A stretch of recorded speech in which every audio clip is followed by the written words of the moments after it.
I'm as shocked as anybody when I saw this Joey Bosa story. Joey was. Do you know he's the last San Diego Charger remaining? There's no more. Wow. They're all now LA guys. Yep. Pour one out. So the last San Diego Charger standing was Joey Bosa, and they cut him loose.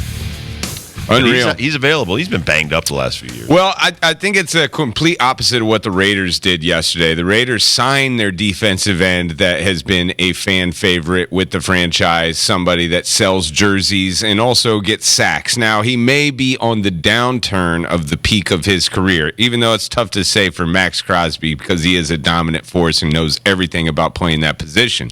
But if you were to trade him, you probably would have gotten significant draft value for him. And signing Max Crosby might be great for this coming year and the next, but those final 2 years of that deal, I don't know how much you're going to get. Now, if you're to deal him, you're going to get several picks for him now.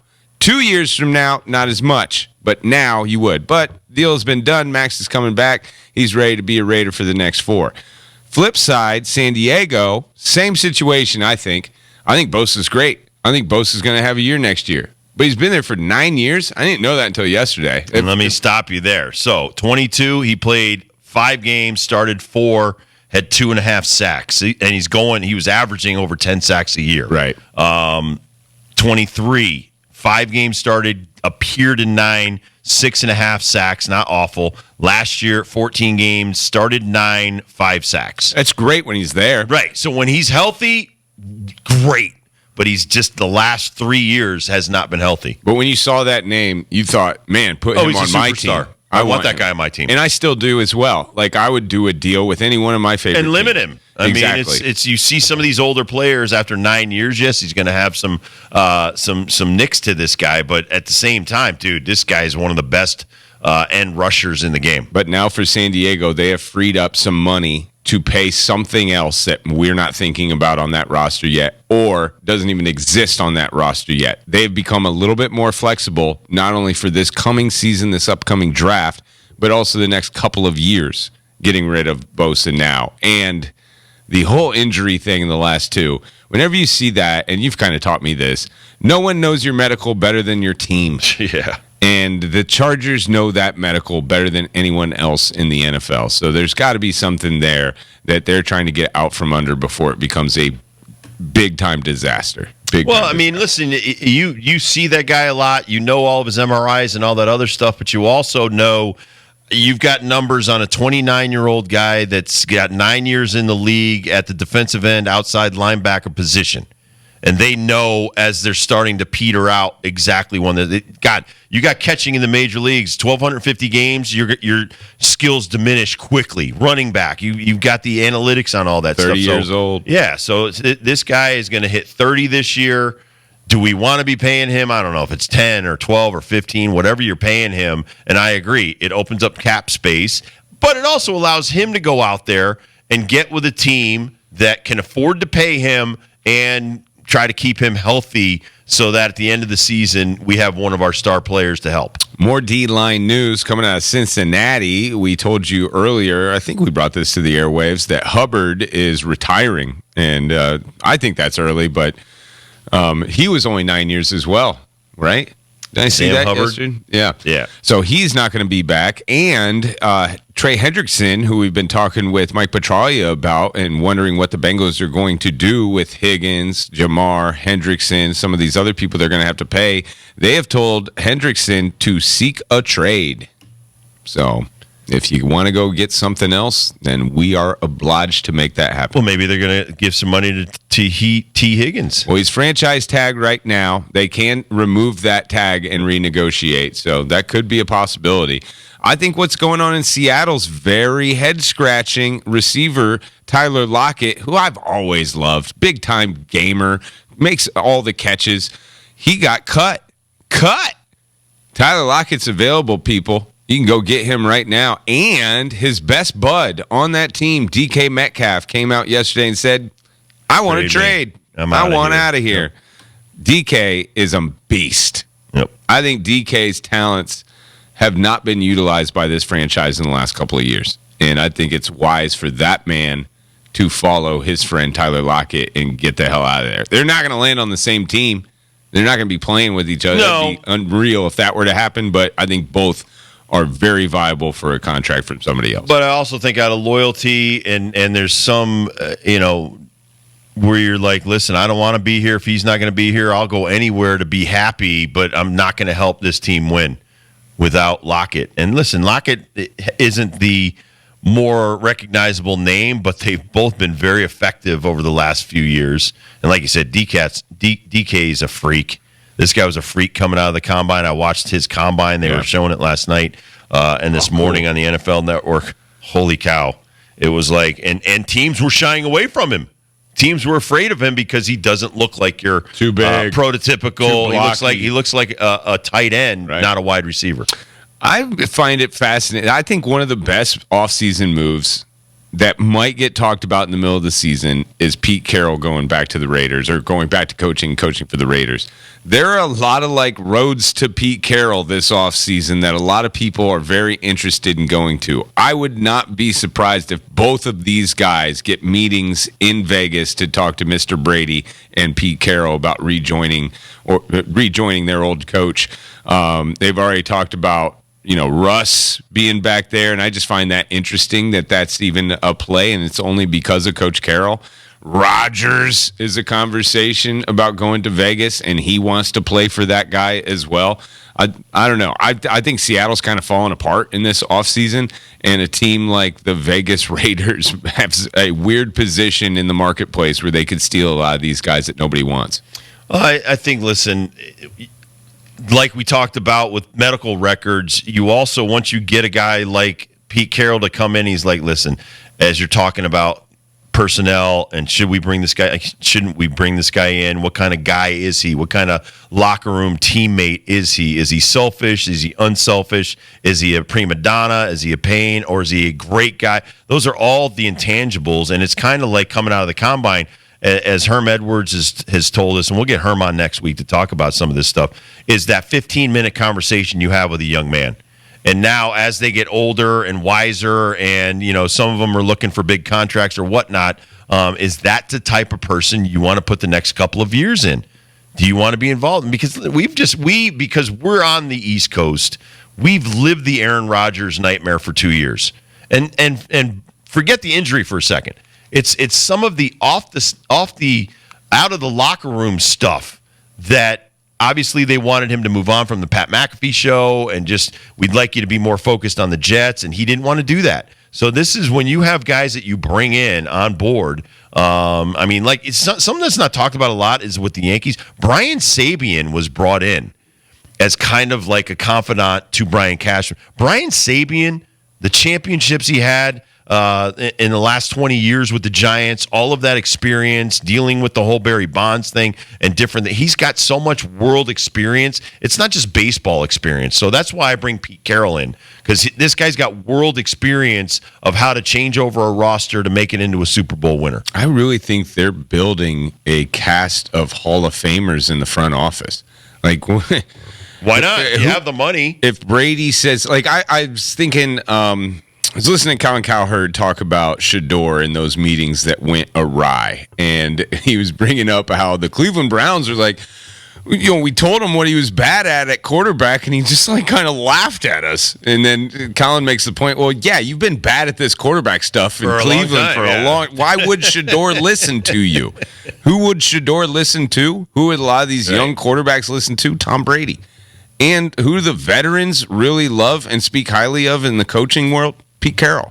They're doing something over there that I don't think can be ignored. And I don't know if the Rodgers experiment makes its way there, but if there are two dudes that can manage that, it's not going to be a new young head coach like a Robert Saleh. It's not going to be a pushover Joe Douglas GM. I'm going to get whoever you tell me to. It's going to be two Hall of Famers that are respected in this league. Well, let me throw baseball at you with the Dodgers. The Dodgers, when they could get a GM, they went to the Rays, who didn't spend money, and they got Andrew Friedman. Yeah. They put $10 million a year in his salary and said, Go to town. You've got an open checkbook. Go do what you can, and let's start winning championships. And it's because he was known as the best, and he's making money with nothing. That's right. And so he was making chicken salad out of chicken. Right. You know what? So at that point, now I've got the Dodgers backing. I've got a great minor league history and system here. We're on the West Coast. We get to kind of watch all the East Coast games and stuff like that. And then lead up to it. There's so many more ways that you can scout that on that coast. And then he brought in great guys around him. He brought in some great guys that he can now hire. And so their international scouting is amazing. Getting all of these guys, being able to freely sign a $700 million guy in Shohei, but make a trade for Mookie Betts. And again, he knew Mookie from playing against him. Okay? Freddie Freeman's an East Coast guy. Obviously, he probably talked to some people. They were like, listen, this guy's an amazing clubhouse guy. Go get him. Freddie Freeman cried when he had to leave Atlanta. Yeah. That's how much his heart was in Atlanta. But you know what? Now he's a Dodger.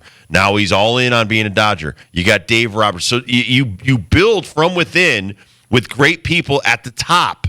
And Andrew Friedman's one of the best at the top. So I think with the Raiders trying to do that, you got to start with some smart people that know the game, and then let them do what they do best. And if Mark Davis is smart, he's going to be like, "Hey, here's the money to go do it. I'm just going to sit here with my Chucky hairdo and reap the benefits." The one couple of moves, and I don't want to sound biased because I'm a Bears fan, but Bears don't make good moves. Bears are really bad at this as well, like their friends, the Cleveland Browns. But the Bears picking up Joe Thuney, the guard from Kansas City, and Jonah Jackson, another guard, like they're beefing up their offensive line for the first time. And for them to know that they have a great quarterback, and they bring this guy in from Detroit who has been doing it at a clip for 3 or 4 years and bringing a city, a franchise from nothing into something that you want to watch on Sundays. And that guy, that Ben Johnson guy, he's known as like putting points on the board with all the throws, right? And the creative offense. You got to have offensive linemen to make that happen. I think those two trades and pickups in the last week were two of the biggest that sound insignificant because it's offensive linemen. Hey, you've taught me a couple things about football. You got to be great at getting the quarterback or protecting the quarterback. Yep. And I think the Bears right now are like, listen, we've got the quarterback we want. Yep. Now let's protect him. Yep. And, and let's surround him with some greatness. Debo labels departure bittersweet. Listen, dude, you didn't want to be there. So we said, That's okay, true. we're gonna make you happy and trade you. Yeah. I don't want to hear it after that. You got what you wanted, and now listen. Now go out there and have fun with another organization. That my biggest problem with athletes today. They think if I move somewhere, my problems are going to be behind me, and they don't move with me. Whatever aggravated you with the 49ers is going to aggravate you with every team you play for. We've seen it in the NBA, and now we're starting to see it with more and more NFL players. Listen, I think that John Lynch and the 49ers do a hell of a job.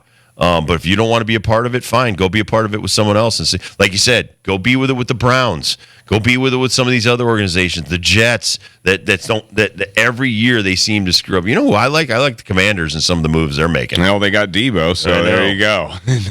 That's one of them.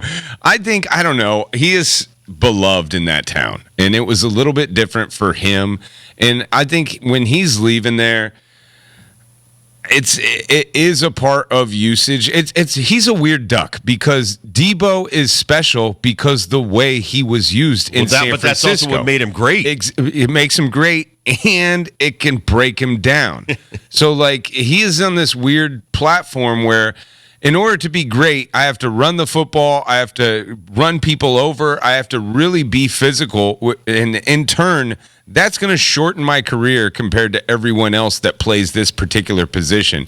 So he's in a weird world, but the nickname Debo, the love on the West Coast that he got, the love with that franchise that he got, fans just love Debo. Them chanting Debo. Remember when he got hurt and the whole place is chanting Debo?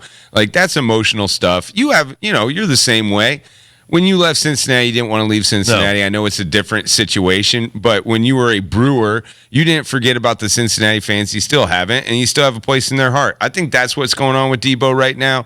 But as soon as he starts winning football games in Washington, I bet you'll forget about it. Chris Godwin is a free agent. Where do you think he may end up? Oh, God, on one of my teams. He is. I would love to see him stay. I'd love to see him stay with Baker in Tampa. They've kind of been messing around with him, though, for a long time, haven't they? Yes. Has he gotten like a bunch of franchise tags, if I'm not mistaken? I remember Tom Brady really politicking for him a couple of years ago to keep him on the team. And is 29 old for a wide receiver? For one of that size that's had 2 knee injuries? Yeah, played 7 games this year. No, 29's not, but 33's it is. 32. He's got another couple of years before I think people are going to lean on that number. I mean, damn, 7 games, 5 touchdowns. He's just not the possession guy. Like, he's a great route runner. He can beat you deep. He's got great hands. He's great after the catch. And that all those attributes diminish with age and injury. But I love the combination of him and Mike Evans. Like, when they're both on the field, that's tough to guard. You got to pick your poison, choose one. We've already said about Jamar Chase and T. Higgins. Yeah. If T lives, I agree. Now we can double team you all day. It will be different. And that's why I can't wait to see what Washington brings to the table, already adding Debo. And they got scary Terry McLaurin on the other side. Mm-hmm. And Debo can run pretty much a slot or on the outside. Like, geez Louise, that's going to be dynamite. We'll take a quick break. We'll come back, and these guys are going to join us in studio. I can see him in the doorway right now. Nathan Grube, he is the tournament director for the Travelers Championship, and Andy Bissett, who is your chief administrative officer of Travelers. They join us next on the Rob Dibble Show with Ben Darnell. Kurt Kaplan on the ones and twos, and Nick Federico is filming us to put on our YouTube channel. So thank you so much for keeping us on the air.